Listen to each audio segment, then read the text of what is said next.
एक बार की बात है, एक छोटी सी चिड़िया अपनी माँ के साथ एक पेड़ के खोखले में रहती थी। एक दिन एक शिकारी उस पेड़ के पास आया और उसने छोटी सी चिड़िया को देख लिया। वो चिड़िया को पकड़ना चाहता था, इसलिए उसने अपना जाल पेड़ के नीचे बिछा दिया। थोड़ी देर बाद छोटी सी चिड़िया अपने खोखले से बाहर आई और पेड़ के नीचे उड़ गई। वो एक कीड़ा खाना चाहती थी, लेकिन जैसे ही वो पेड़ के नीचे उतरी, वो शिकारी के जाल में फंस गई।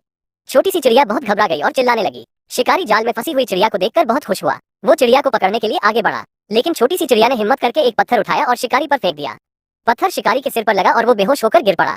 छोटी सी चिड़िया तुरंत जाल से बाहर निकली और उड़कर अपनी माँ के पास चली गई। शिकारी बेहोश हो गया था और चिड़िया सुरक्षित बच गई। मोरल ऑफ द स्टोरी, हमें हमेशा साहसी होना चाहिए और किसी से भी नहीं डरना चाहिए। अगर हम साहसी हैं तो हम किसी भी मुसीबत से बच सकते हैं। ऐसी ही कहानियां सुनने के लिए टॉम हिंदी मोटिवेशनल शॉर्ट्स को सब्सक्राइब करें।